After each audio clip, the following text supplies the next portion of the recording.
lose kind of a deal. It just was, we had a due diligence, and the buyer, I represent the seller. The buyer had asked for several items to be done. We didn't agree on anything. We kind of pushed back on one thing, and the other agent just kind of like went away for a little bit. And, you know, when they came back, we're past due diligence, the deadline. And they asked for the things to be done, and we're like, well, we don't really want to do them, but what we would do is we'll, trade this for that. And they're like, no, we're not going to do that. And we said, well, we're not going to fix anything. And she was like, well, that's only fair. I'm like, well, I don't know. You may do something one way. I may choose to do something another way, but we're past the due diligence deadline. You didn't get this in writing. Nobody agreed to anything. And I'm sorry, but my sellers are just not going to do it. And she was, upset and mad, and her buyers, I think, are upset and mad, but the contract matters, and the deadlines and the time frame of the contract matters. And so they didn't get what they wanted. And my sellers won, even though nobody's happy right now. Well, they win if the buyers don't execute their informal, unofficial second due diligence known as financing and appraisal and walk away. So I'm actually really glad you brought this up, Dan, because this is such that's the purpose of this call, right? This isn't like a theory call where, we do sometimes jump off into theory, but it's really rubber meets the road, pragmatic. How do we really become more successful agents and navigate the myriad of situations we run into? So I love this one that you brought up. And if you guys will humor me for just a minute. So my experience with a lot of agents and their experience goes something like this. And I'm not inferring this about the one you brought up, Dan, but it is tied to your situation. One of my agents will call me and say, hey, I've got this problem. It can be X, Y, or Z. And the other agent said this. And my first go-to is, well, did they consult with their client, or did they just knee-jerk a response as if they're the client, right? Because they're fiduciary of twofold: reasonable care and obedience. Obedience implies that they know what their client wants them to do, and that they don't get an overinflated ego and say, well, I'm the realtor here, so I'm just going to call the shot because the contract says this. Now, let's assume that the agent on the other side did do that. How do you successfully navigate that? Right? These are the real answers that we should make sure or remedies we should discuss on this call, because it's going to happen. It happens, I would dare say, more often than not, that the other agent, you're talking to them, and it could be 10 different things. It doesn't have to be a due diligence item. But you get from the agent, well, we're not going to do that. Okay. So Dan brought up the situation. Yeah. Dan brought up the situation, and I'm going to let him rest for a second. I'm going to pick on the rest of you. Let's say Dan is that guy. He would never be that guy. But let's just say he was. If he was that guy, what is your approach? What is your framework? What is your disciplined, I'm the pro framework for addressing somebody like freaking Dan? Come on, somebody unmute and let's hear it. I've done it before. I've just asked the other client to make sure, just please consult your client and let me know what their response is. And I left it actually just like that. Okay, I love that. Anybody else have an approach? Can you hear me okay? Because I'm in my car. I can, Michelle. I can hear you. I can't see you, which is very disheartening. Oh, I promise you do not want to see me. I just got back from the gym. All right, fair enough. Here's my favorite term that I like to use, and it usually diffuses a lot of situations. If I'm on the other side and Dan says my sellers are not going to do that, then I just say, you know what? I get where they're coming from. I'm going to go back and cuss and discuss this with my buyers, and we'll see if we can come up with a solution that feels like it's fair for everybody. So, Amen. So you're kind of taking away the critical nature of like, we're going to decide this right now with your knee-jerk response, right? Yeah, you never do that. Yeah, always keep the doors open for negotiation. Okay, I'm going to suggest a framework here, and it's not just like some theory. It's what I have found to work, not only for myself but other agents, and I think it's kind of based in some kind of psychology science. When an agent like Dan, sorry Dan, I'm picking on you. When an agent like Dan knee jerks, well, we're not going to do that. What's typically going on there? And you can chime in, Dan. Why is he acting that way? I mean, that's where we should start, rather than get caught up in the game. And in case you're not paying attention on the national level, we kind of have this going on between a president and a guy that's worth $500 billion, right? They're just firing back emotional shots back and forth, back and forth, and back and forth. And rational people are looking at this going, what a bunch of petulant children. I would say, to answer your question, Matt, I would say he's either scared or surprised or both. Yeah, very good. And it's like so many situations, thanks, Esther, so many situations where the adult in the room really needs to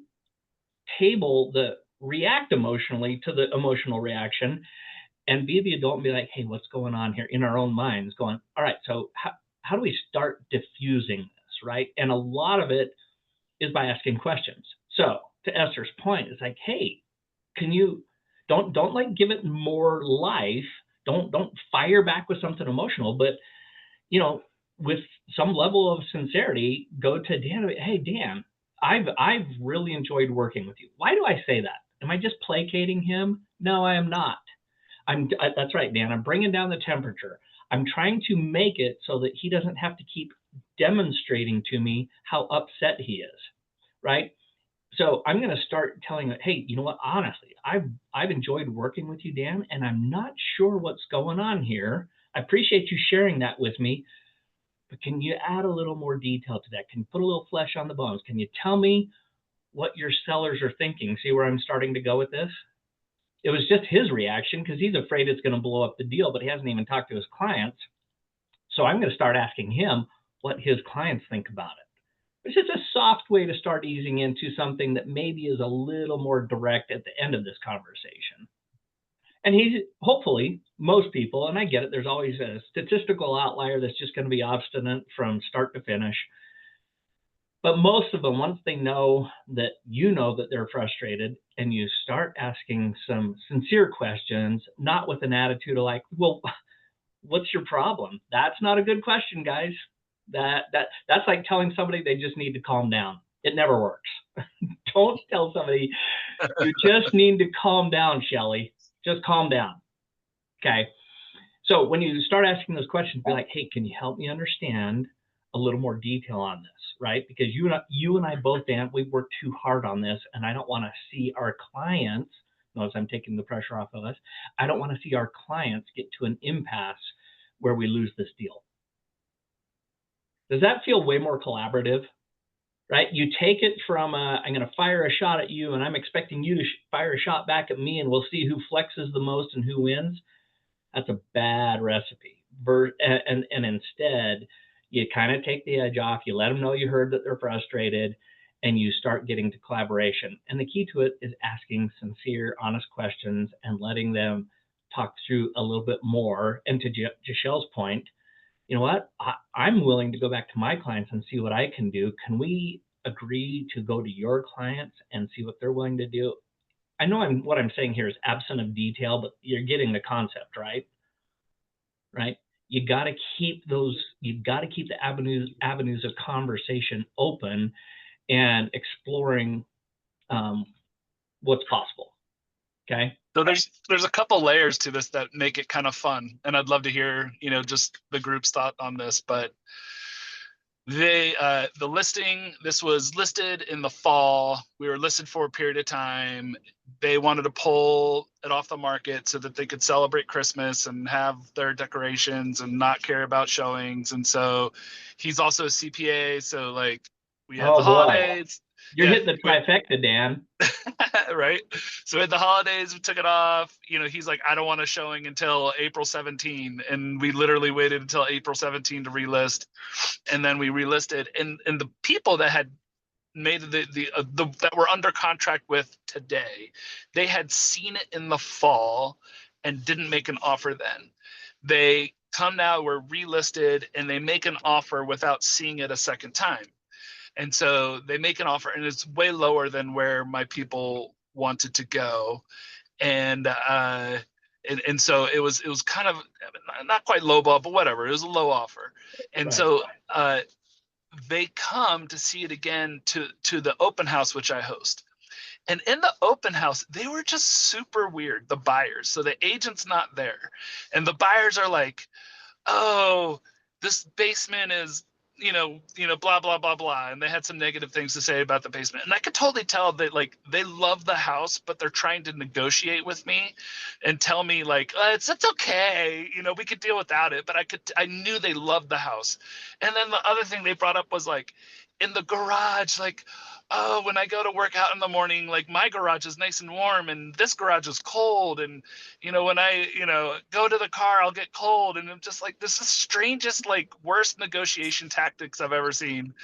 And like, so there's a point of which is worthy of discussing, like should your clients ever meet each other? Like should a buyer and a seller ever meet? And I think the answer is almost always no. Generally frowned upon if you want a deal to close. So yeah, so like it set this tone in the negotiation where like these people suck. Like these people are like they're just kind of trying to beat us up for things that are fake, and like they kind of offended, a little bit weird of the way they went about it, and they were lowball offer, and when we tried to negotiate, they were like super hardcore on several items, and we ended up accepting their offer at a little bit higher price. And most of the reason we got to a higher price is because the buyer's agent accepted a lower commission, but whatever. So we finally get there. And then during the home inspection, their children, so they brought their children to the home inspection, which is never do. Don't let your clients ever meet. Don't let children ever go to home inspections. And their child knocked like a crystal off of a lamp and shattered this like piece of crystal. And my seller's like, the lamp's like kind of an expensive lamp. It was like $400 or $500 or whatever. And like, it wasn't that the lamp, she's like, the lamp's not all that pretty. It's just, this is hilarious. So I'm going to share it with the group, whatever. She said, the lamp isn't all that pretty, but the story behind it, it's I'm emotionally attached to this lamp. I went through this phase of my life where I was experimenting a ton, and I was like, I started to try marijuana and I got super high, and I went and bought this lamp, and like, I don't even really love the lamp, but it's like, that period of life, it reminds me of that period of time in my life. And so I like the lamp for that reason. Anyway, funny story. I had to share. But yeah, like, that was worth it. Yeah, Dan, if So that's the standard, I got about 5 lamps in my house that I got. But like, I thought it was really interesting. So like, one, don't let our clients meet. Like I had to tell them my interaction, like the sellers, I told them my interaction with the people, and it was kind of strange. And then 2 is don't bring your kids to home inspections, because you're going to pay attention to the home inspector, and then they're going to go break stuff. And then when it comes to 3, when you want to, I mean, it's a few $100s one way or the other, that like ultimately what they wanted versus what we wanted. And we kind of, based on those 3 things, like dug our heels in and like, no, we're just not going to do it, because you guys have kind of pissed us off during the transaction. Tell me you didn't say it that way. Of course not. But like, okay. in the agent on the other side, it was really interesting. Like she and I would talk, and I'd have specific instructions for my clients about where we wanted to be. And so I would talk to her and like, oh, hey, like with that in frame, this is where and she's like, oh yeah, we can get there, blah, blah, blah, blah. And then she'd turn around like, my clients aren't going to do that. And so it's just like, she was a weird negotiator, whatever. That's all. That's the knee jerk that I'm talking about. Right. And I want us to be skilled and have a roadmap to follow when somebody does that, rather than, just taking the word for it. That's number one. Or firing back. It's like, you didn't even talk to your client. That's probably not going to be helpful either. And so really it should be to the point of, hey, listen, you've invested a lot of time. I've invested a lot of time, right? And I want to make sure we give this thing the best shot of doing this. Rather than saying you didn't talk to them, turn around and say, would you be willing to, present this idea to them? And to Jachelle's point, and I'm going to talk to my clients, and let's come back and see if there's some middle ground. Because, and to your point, Dan, because really what we're talking about here is a few $100. That's really stupid for the seller. It's really stupid for the buyer. Now, of course, please don't tell them, don't say it that way. And it's really stupid for us. You and I are way better professionals than that to let, a few $100 get in the way.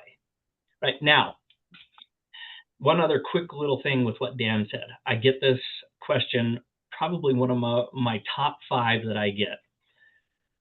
There's been a breach in the contract. They didn't do this, or they went past the deadline. And specifically, let's use the breach one, right? Where they didn't get their earnest money in time, right? And yet we continue on in the contract for a week or 2 weeks, and then we get another offer that's better than buyer number one's offer. And then we want to go and say, well, they created a breach, and therefore I'm going to cancel the contract based on that breach that was 2 weeks ago. Are they on a solid footing? Can they cancel based on that breach? Or is there something else that gets in the way of that? Right? This is not like super straightforward. I'll future pace you. There are competing legal doctrines. Go ahead, Parker. It can be argued, right? Oh, well, they didn't perform on this. But then the counter to that is, yes, but you kept going. You kept proceeding instead of canceling. And so it's presumed after a certain time frame that you've just accepted it as it is. So what you're talking about is there's 2 legal doctrines. That the first one we're talking about is the statute of frauds, right? Real estate transactions must be in writing, right? And there's a follow-on doctrine to that, which is called the 4 corners of the contract. If there's language that is unambiguous and as straightforward in the contract and people signed off on it, then those 2 things are pretty powerful, right? But they're not absolute. That's what I need you to hear today. They're not absolute. There's 2 competing doctrines that contradict that. And those 2 doctrines are continuance of contract and waiver, right? Continuance of contract says, well, yeah, we didn't get our earnest money in, but you were aware because of the 4 corners of the contract that you had a right as the seller to cancel on a material breach. And you could say the same thing for seller's disclosures, or not letting people on to do a home inspection, or any number of things that would be considered material, right? And you let us continue, and we spent money on an appraisal, and we spent money on a home inspector, and that's a pretty compelling argument that can and has been argued here in Utah. It's not a slam dunk.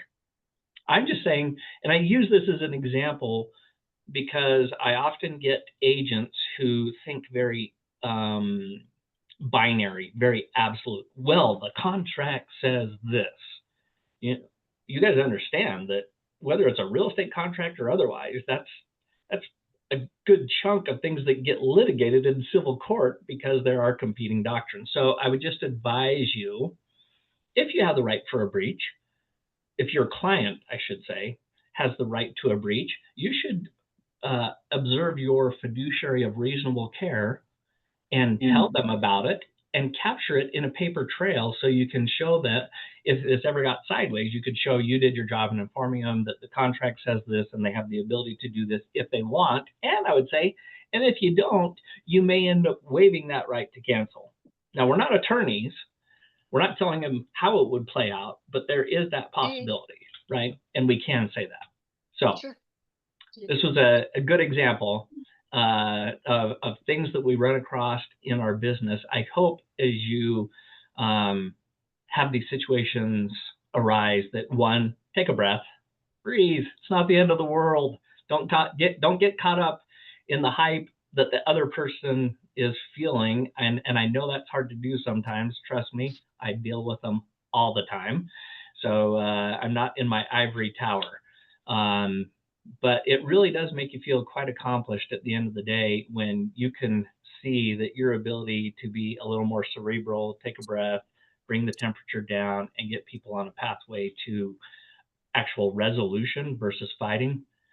That's when you know you're a good agent. So, all right. Having said that, I'm going to rapidly now jump into a couple of things. Did anybody happen to see my broker a minute or two last week? I hope that information was helpful. Let me share my screen real quickly here. All right, so this is the graph that I sent out as part of my broker minute or two. And what this is a graph of the median sales price going back 6 years by month. And what I wanted to show you guys was the trend, right? So basically from May to August, what happens to the median. This is the listings, by the way, listing sold price. Look at that drop off. That was, in 2022. Oh, look, it had a similar pattern. If you're into pattern recognition, there's a similar pattern or trend in 2023. And oh, look, maybe it's not as extreme, but it is absolutely the same way in 2024. And here we are starting 2025. So what would you expect to happen in the next 2 months? List prices to come down, especially with no movement on interest rates at the Fed level. So just an interesting little fact that I think you should, honestly, I nerd out, so I would have a printed copy of this, and anybody, if I was meeting with a buyer or a seller, I'd bust this out and just be like, hey, listen, I know that graphs and stats aren't the end all be all, but if you were me, what would you glean from, these stats? What should we do on pricing if I'm talking to a seller? Well, we should get ahead of the curve. Don't chase the curve down. Or if I'm working with a buyer, I would say, what a great opportunity over the next 2-3 months. Even though interest rates aren't high, this is what we see typically with listing prices in the next, in this 4-month period. So just wanted to share that with you. And I wanted to share one more with you. I want you equipped. So everybody familiar with rapid stats? Come on, you nerds, nerd out with me. Rapid stats is super helpful. And in fact, if I can, this is under the supply and demand by price ranges. So when you go into rapid stats from the MLS, if you go about midway down, it will give you the opportunity to print this graphic out. And I think this one is super important, but it's important how you approach this, right? If I'm sitting down with you, Susan, and I'm saying you're my seller and your house is $650,000, I'm trying to make you well informed, but I'm also trying to make my job easier, right? I'm going to show you, of course, the wonderful things about me, about my marketing, about my company, about our ecosystem, about all the things that we do for you. But at the end of the day, you're probably going to want at least a little bit of statistical information to back up my recommendation. And so what I'm going to do is be like, hey, Susan, your house is wonderful. I did do a CMA, it came in at 660. And I wanted to show you some data just so you understand this is not me just making up the data. I want you to know what has been recently and where we are now. Cue up this graph, okay? And all I did was find her price point, right? 500 to 700,000. And this is 2024 in pink or red, whatever that is, watermelon. And I show how many properties were on the market in 2024 and how many months of inventory. I don't want to go through everything because she's going to glaze over because it's way too much statistical data. That's why I highlight it, and that's why I put boxes on it, and that's why I number it. And then I'm going to say, and here we are in 2025. There's not 2,400 homes, there's 3,500 homes. And there's 3 months of inventory, not 2 months of inventory. Now, Susan, when exactly did you need to be in Iowa? Move to Iowa? Oh, within 60 days? Yeah, in 2 weeks? Okay, yeah, we better get your pricing right. This is not a time to do a trolling exercise. So I don't want to spend too much time on this other than in your weekly sharpening of the saw and being prepared for those, what I call golden conversations with either a buyer or a seller, this is a good one to have. Let me just tell you what the market looks like this year versus last year. I could go like 10 layers deeper on this, but most of the public isn't interested in that. They just want summary data that shows them the delta between one data point and the other. And this is a great tool to do that.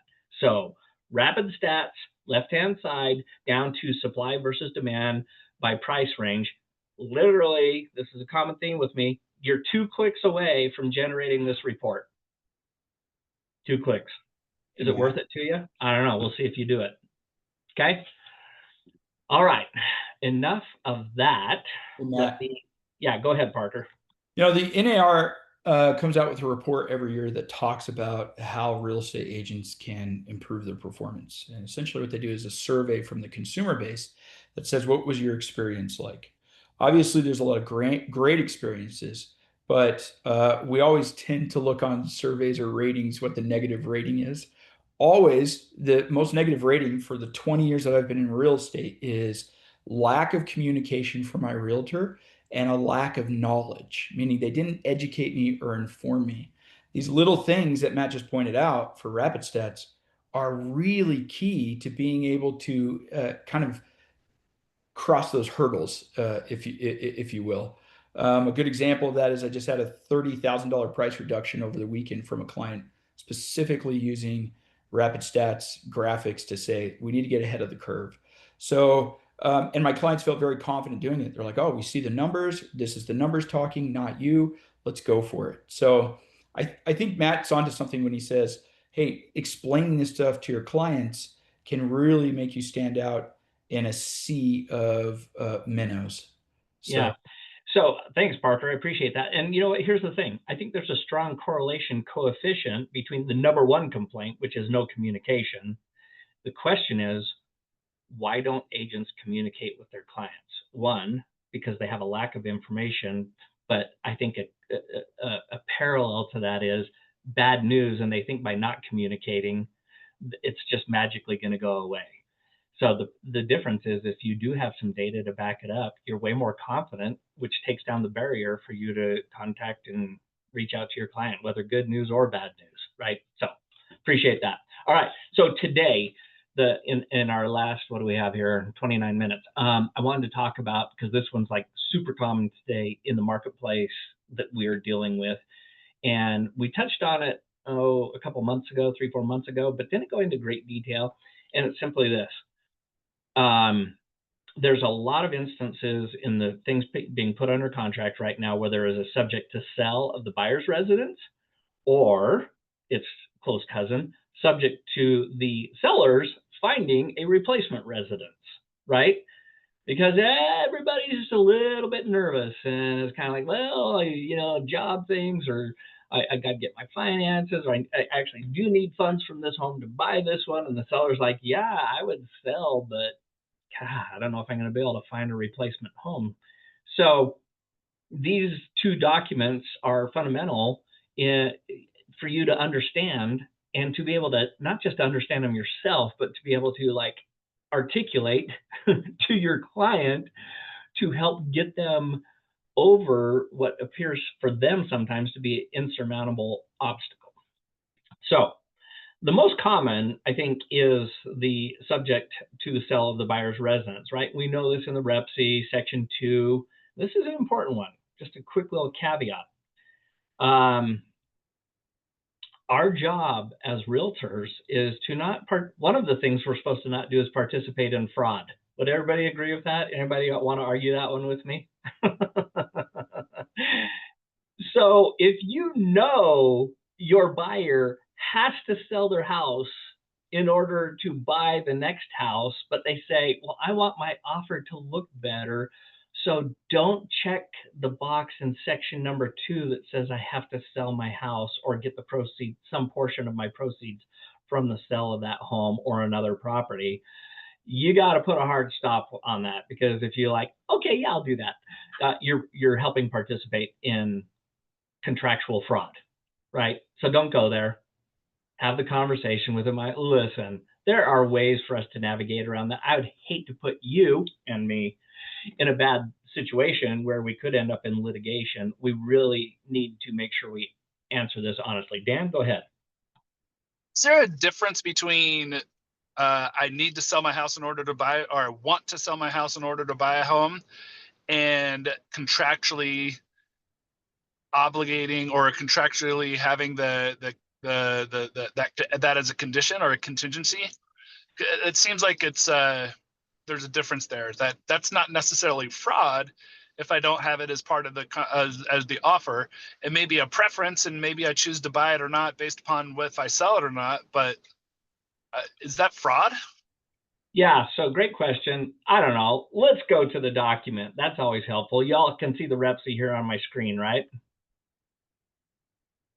Okay. No, all right, Savannah, thank you. The one person nodding. That's awesome. Okay, so what does it say specifically in section 2, right? Buyer's ability to purchase the property, that's defined up above, to obtain the loan referenced in section 2(1)(c) right here, and or any portion of the cash referenced in 2(1)(e). All right, so there's the pre-requirements, is or is not conditioned upon the sale of real estate owned by the buyer. Notice, Dan, it doesn't make any distinction between like or should. It just simply says, if anything in these categories that those 3 areas we defined is conditioned upon the sale of the property, you need to check it appropriately, right? It doesn't have the languages in there. It's like, if you want to use it or if you don't want to use it. Or now, I want to make sure I'm 100% clear on this, right? We have enough clients that some of them have multiple real estate holdings, right? And I would go to the extreme and say, would these guys potentially qualify for a hard money lender that will issue funds that another more established lender would not do, Bank of America would not do? Well, why would a hard money lender do it? Because they're making points up front and they charge a higher rate and there's typically a quick payout on it. And so I want to make sure that we don't do our clients thinking for them, but we should at least ask them, hey, do you need to sell this house in order to buy the house we're making an offer on? I don't know. That just seems like so fundamental, but it also feels like I really need to say that because you should do that to protect yourself, right?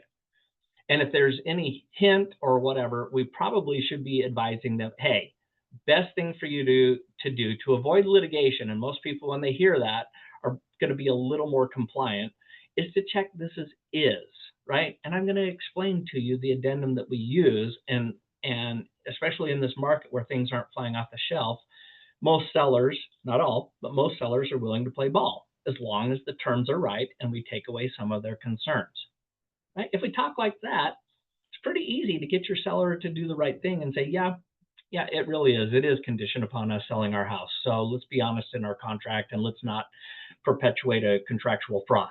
Okay. Super, super important. All right.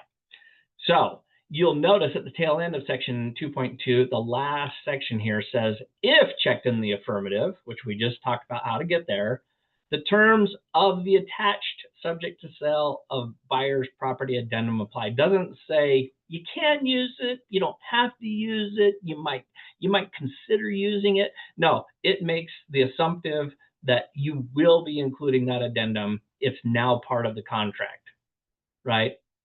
And so you're going to want to make sure that you have that addendum, because I have seen this, you guys. Our office managers, those of you on the call, you can raise your hand and say, yep, but we've seen this where they check the box is, but we have no subject to sell addendum that comes through with the REPSI. It's like, well, you don't have a full contract then, because this is a specific term in the contract that addendum be part of the contract if you check the box is. Okay. All right, so let's get to that subject to sell. Let me zoom in a little here because that, isn't that colorful? Yeah, That's just to wake you up on a Monday morning. I'm going to go fairly quickly through this, but please raise your hand or just speak out loud because sometimes I can't see all of you if you have a specific question. But it's pretty standard format, right? This isn't an addendum or a counteroffer. In our case, it should be an addendum because you already declared in section 2 that there is a property that must be sold. All right. So the subject to sell condition, my buyer's obligation to buy your property is conditioned upon what? This is the first point of confusion I get with this. I hear, well, it's not under contract. Well, that's not what it says. It's conditioned upon the closing, right? By the way, and I've even had this, well, they've settled on it, but is it closed? No. The specific requirement is that it is closed. And we as real estate professionals understand the difference between under contract, settled, and closing. They're 3 different things. The specific requirement of this addendum is that it must be closed, right? So if it's not closed, then section A and B come into play, right? So by what date? What date? The later of the due diligence and the financing and appraisal deadline. Well, if you waived your due diligence and said section 8.1 applies, then you're only going to have to look at what the financing and appraisal deadline, and that's your date. That is your date for this addendum as well. So there's parallels. So let's pause there for a second. I had this recently where one of our agents in Union Park was asking me, it was just this weekend, like, hey, got to do this cancellation because the subject to sell is contingent on the financing and appraisal deadline. And, you know, they just, and these guys had waived their due diligence, but their house in, I can't remember, Iowa or someplace hasn't sold yet. And so I reached out to the agent over the weekend and said, hey, you know, this is great news. Your clients, your buyers have two like inviolable exits to the contract, right? You could cancel based on their home not selling, right, in the subject to sell addendum, or you could turn around and just say we're canceling based on financing, right? Because in the 8.3, what's the term there? What is the term that is for the buyers so powerful? For Sole any discretion. reason. Yeah. For Sole any discretion. reason. Yeah, sole discretion. Sole discretion. What does that mean legally? It means I got a splinter and I want to cancel the contract. Okay, let's be a little more nuanced than that. What does it mean when it's at the buyer's sole discretion? Do you have to provide documentation? No. No, you do not. It's unchallengeable. When you talk to attorneys, when there is the term at the sole discretion. So I had one a couple of years ago where an attorney whose wife was the real estate agent said, we know that they qualified for the loan. And I'm like, yo, hold on a sec. That's not what the contract says. What does it say in section 8.3? It says if the buyer is not satisfied, not qualified, is not satisfied with the terms of financing, at their sole discretion, they can cancel. I'm sorry, you just can't overcome that. And it doesn't matter if they qualified for it, because that's not what the contract says. They have to be satisfied. So the example I always use on this is if rates are 7.5% today, and the lender was like crazy and was going to give them a 2% loan, could they still be unsatisfied? They wanted 1%. They wanted free money. The contract provides for that. It's their prerogative whether they're satisfied or not, and it's their sole discretion if they're satisfied. So what's the takeaway for us as listing agents when we're talking to our sellers and reviewing a REPSI that's been put in and there's a very long financing and appraisal deadline? We should be explaining what we just went through with them. These guys can, up until that date, they can walk and it's unchallengeable. So maybe we should counter back with a more aggressive timeline, right? That's what we should be doing as a pro because we understand it. Okay, going back to this. All right. So like I said, if you do have an appraisal condition, or sorry, a financing condition in your contract, and they happen to have the same date as this, you basically can choose which one you want to cancel on. Either one stands up, right? And notice in here, you have that same term, buyer's sole discretion. If your home hasn't sold by the date, not under contract, not settled, but closed, it's at your sole discretion. Now, there are requirements. You have to provide it in writing and, you know, all the things contained in Section 18 of the REPC, but you have an ironclad exit. You can drive a truck through this. The hole's so big, okay? Now, what happens if you miss your deadline? What happens if you go past the latest deadline? What are your options? Very simply put, the seller has one remedy, not like in normal situations, right? In Section 16, you have earnest money, you have suing for performance, and you have for other remedies available at law. The last two go away because you've already agreed contractually right here. And it says, and has not closed on the buyer's property, then the buyer may cancel the REPC on or prior to the settlement deadline by providing written notice as required in Section 18, whereupon the earnest money deposits shall be released to the seller without further written authorization from the buyer. Now comes the key sentence.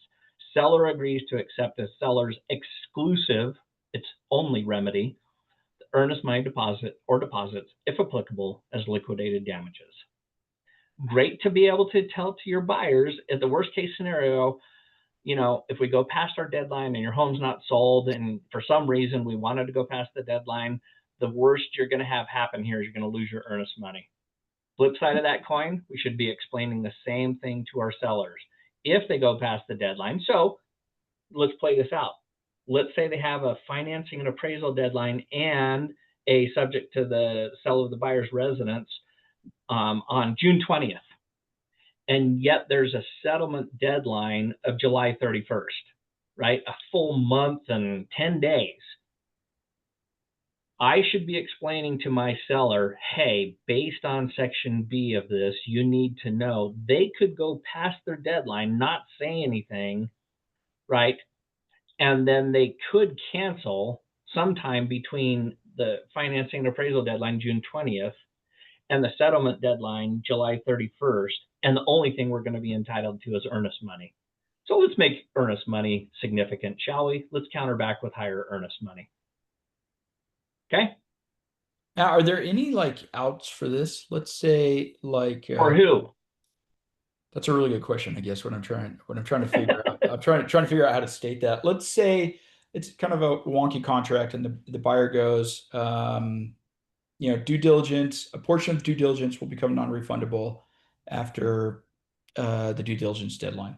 But then the counter to that is this addendum that says, does that make sense? What I'm trying to say? If not, that's okay. No. Shut up. Okay, I'll shut up. No. So the reality is, maybe to your question, Parker, whether earnest money is released and not non-refundable and released is kind of a moot point with the scenario I just gave, right? Because the only remedy that would be available to them, even if it wasn't released, is earnest money. So if it's already released and they cancel based on Section B, that's all the sellers is going to get is the earnest money, whether it's currently in the trust account or already pre-released. Okay. Hey, Matt. Yeah. Can't we write up an addendum and change that deadline to whatever date we want? Oh, Don, you are reading my mind. Yep.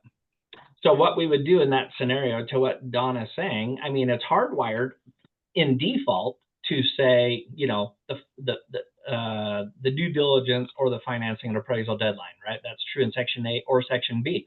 There's nothing that prohibits us from doing an addendum saying both parties agree that the verbiage, due diligence deadline and financing and appraisal deadline, both in Section 1A and 1B, to be changed to, and put in a hard date. In our scenario, we could say, you know, June 10th, let's accelerate it, right? We don't want to wait for those deadlines. Or we may want to go longer, right? Depending on who we're representing. So we could make it longer or shorter. There's nothing that prohibits us from doing that. So good point, Don. Absolutely.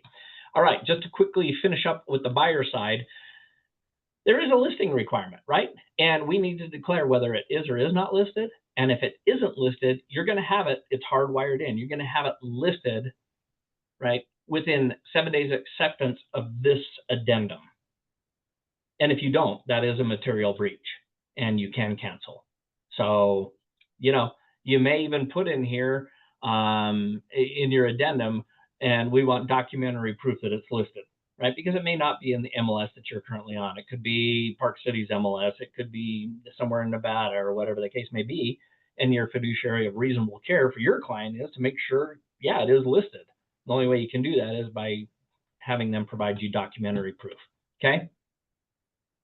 And then, of course, if they already have it listed, it's under contract, you would declare the status of that, et cetera, right?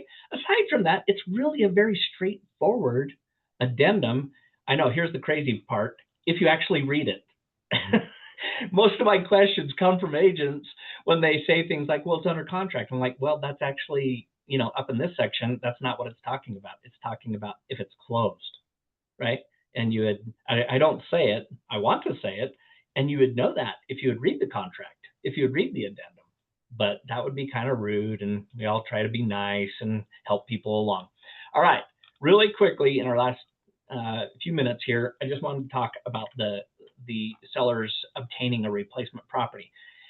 You know, there's some similarities between the buyer's document and the seller's document, right? So obviously the scenario here is, yeah, we'll go under contract with you, Don, and your buyers. But if we're going to do that, I want to make sure part of the contract is we have to actually have somewhere to move. We've looked at some stuff. We haven't actually gone under contract. So we're going to include this addendum as a counteroffer to your offer. Okay, fair enough. And Don's people love the house. So of course they're going to say, yeah, let's make sure we're all okay with the terms. So let's talk about the terms. So the first section is very straightforward and obvious. Seller's obligation to sell the property, the one that the buyer is making the offer on, is conditioned to, subject to the seller securing a replacement property condition. And so here's where it starts to get a little interesting, right? Upon seller entering into a contract, notice it didn't say sold, a replacement property, and being satisfied with the replacement property's physical condition, appraised value, and financing conditions by 5 o'clock on whatever the deadline. So here's our first difference between the two.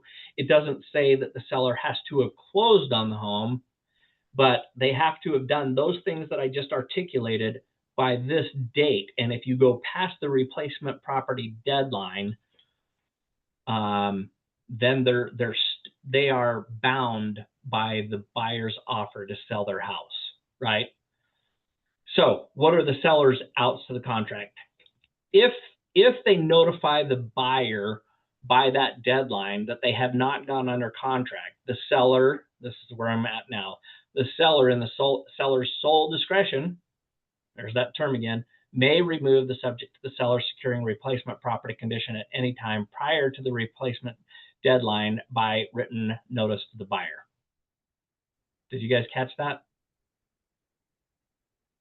Seller and seller's sole discretion may remove, doesn't have to, may remove the subject to the seller securing a replacement property condition at any time prior to the deadline. So they have up until that deadline to not only get it under contract, but to do their inspection and make sure there's a loan in place. That's kind of what it's talking about here. The last part of that paragraph says they can remove it prior to that deadline if they want, but that's a may condition, not a shall. All right, so section B, seller's right to cancel. If the seller, in the seller's sole discretion, there's that term again, is not what? Satisfied with the replacement property. If you guys have been around long enough, the old version of this simply said they had to go under contract. And once they went under contract, they were obligated to the buyer's offer. They added this language, when did they do this? In October of 2020. They added this additional language, providing the seller with the opportunity to not just go under contract, but to do their inspection, get their financing in place, right? But if the seller in their sole discretion, has not secured a replacement property, meaning going under contract and done the inspections and got their financing, then the seller may cancel the REPC by providing the buyer written notice no later than what? The replacement deadline referenced up in Section A, whereupon earnest money deposit shall be released to the buyer without any further written requirement by the seller. So there are some similarities, but there's a little bit a nuanced discrepancy between the two pathways, but they're very similar. The main difference is closing versus going under contract and doing inspections and getting financing. Clear? That should be very clear. And then the last section, Section C, is if the seller fails to cancel the REPC, so you go past that deadline, the replacement property deadline, then the seller shall be deemed to have waived the subject to the sale of securing the replacement property condition. So let me translate that. If you go past the deadline as a seller and you haven't canceled, it's as if you never even had the opportunity to cancel based on you not getting home. You signed a contract saying you're going to sell it, and now we're going to hold you to that. Okay? Now, in 5 minutes, yes, I did this by design, in 5 minutes, what's the other document that usually comes into play when somebody does a subject to sell, subject to the sale of the buyer's residence? What is the seller counter with? Savannah, say it out loud. Active with a time clause. Correct. Time clause. That's right. The time clause addendum, which basically says, we as the sellers, even though we're under contract with you and you're in primary position, right? I say these things because they're important and they seem to get lost on a lot of agents. Even if there's a time clause provision, your people are still in the number one position. As long as they perform, they're entitled to buy the house. But it opens the door for, basically it's a hedge for the sellers, right? Sellers like, yeah, Don, yeah, we haven't gone under contract yet, and I'd really like to take your offer if I can't find anything better.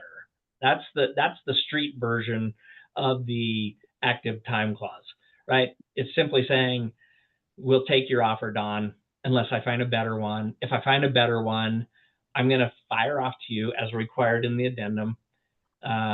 Notice that I've received an offer, which, by the way, just a little side note, it doesn't say you have to, right? Because whatever offer comes in is clearly going to be in a backup position. You can't go under contract with two buyers on the same property. One has to be primary and one has to be secondary. In that active time clause addendum, it says that it's the seller's prerogative whether to notify the buyer or not that there is a backup offer. You guys aware of that? Because I've had some agents be like, well, they never told us. I'm like, well, that's their prerogative because that's what it says. They don't have to notify you, only if they want to move you out of first position. If they want to move you out of first position, potentially, then they need to tell you, and I would dare say you should addend and say, we want a copy of the contract to prove that there's something forcing us out. Otherwise, I'm just going to be relying on your word.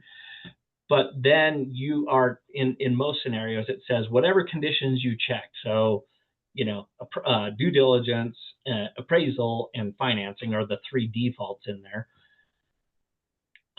You have, whatever the time frame is, that amount of time to notify us back in writing that you're removing or waiving those conditions. Okay, yeah. So this is the final. This is the final. What happens if? And I've had this literally 3 times this year. Hold on. Let's see. Sorry,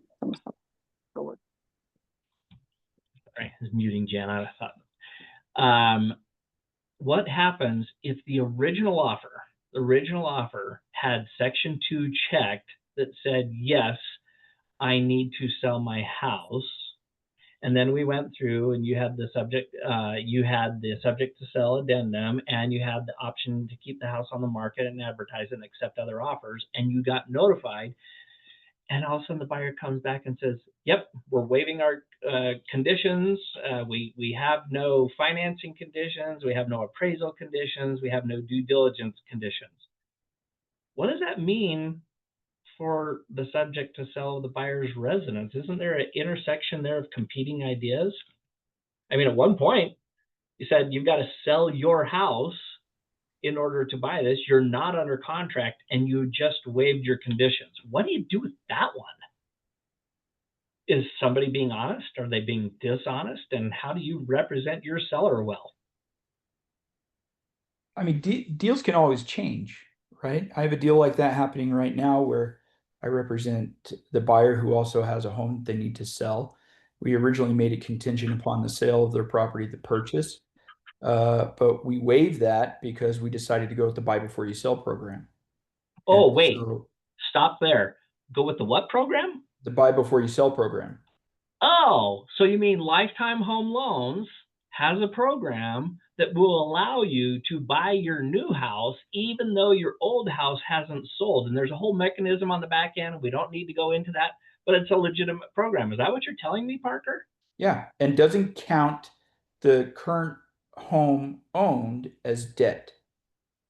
Correct. Purchase. And for those of you that aren't familiar with the program, I'm going to paint with a very broad brush. Basically, it says we're going to do an establishment of value. Here's how much we're willing to, quote unquote, pre-loan against that. And you have 6 months, 3 months? I can't remember, to get the home sold. And 120 days. And if not, you've already agreed that we can move forward on the sale at a pre-established price. So the point here, guys, is this. The 3 times I've had it this year, I've had to walk the other side through this. They're like, well, they haven't sold their house, right? It's like, well, situations have changed. They actually don't have to sell their house anymore. I'm like, oh, right, yeah. They even said in the original offer that they had to. It's like, you know what? There's this great program by a great lender that allows them to do this. And now you can see they actually can honestly notify you that they're waiving their conditions. So you don't get to use that as a, oh, well, we're going to cancel on them because we know what the buyer's situation. Whether it's the sell before you buy program or a hard money lender or Uncle Bob died and left us $2 million, you don't know that, right? And so there's a lot of scenarios. So don't allow yourself to just have blinders on and only see the one scenario. Okay? What is the key takeaway today? The key takeaway is we deal with some precarious stuff. And the second key takeaway is don't allow yourself to get dragged into the emotions of it. Don't allow yourself to get dragged into the emotions. I mean, it's kind of cool when you've got enough experience that you can just smile, right? Not smirk, but just smile. In your mind, you may be thinking, oh, bless your heart, Esther. Bless your heart for trying. and I can like, because not only do I care about my clients and I care about the deal, I can actually care about you as well and your client while still having my fiduciaries to my client be like, hey, I'll take a step back and breathe here for a second because I think I've got some stuff to bring to the table that can help us navigate that situation. That's, you know, that term common sense. And you know the joke on that, right? Common sense is not so common.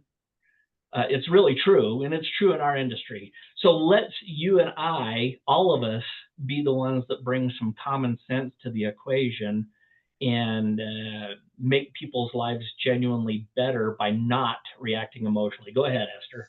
Matt, on that point of not getting emotional, I would just love to give a public service announcement warning. I don't know how you feel about Pride Month or how you feel about Arabs or how you feel about refugees or how you feel about any of that, but I would tell you the NAR just updated their don't be mean to people rules. But more importantly, and I know this especially because I sit on the board of the REMAX Pride family group, REMAX Rainbow Alliance, the allies are being so vigilant right now. Not the gay people. The gay people aren't freaking out about the fact that somebody posted this or that about Pride Month, but the allies are freaked out about it right now. So I will warn you because I hear about the posts that people make and then I watch that realtor just get destroyed on social media and lose all sorts of referral partners and, you know, get reported to their broker and to NAR and whatever. Just be really careful because while I should be saying be human and care about the amount of suicide that happens in minority groups, I'm also saying just what you thought was funny, if it included a minority group, is going to not be funny to someone else. Yeah, you know what, thank you for piping in on that. You know what, here's the sad thing, and I think this is what you're alluding to. Maybe, I don't know, just be a human being, right? I don't care what I do care, but I don't care necessarily what the issue is, what the minority is, just being a good human being and like treating whoever or the situation, whatever, with just a modicum of decency goes a long way. And it's so devoid in a lot of the conversations today, because I think the whole social media thing has facilitated us being either Distant. intentionally or unintentionally, doesn't matter, insensitive. You Yep. know, my mom, and I'm sure your parents, everybody heard some version of this, or most of us did. It's like, you know what? If you don't got anything good to say, just shut it.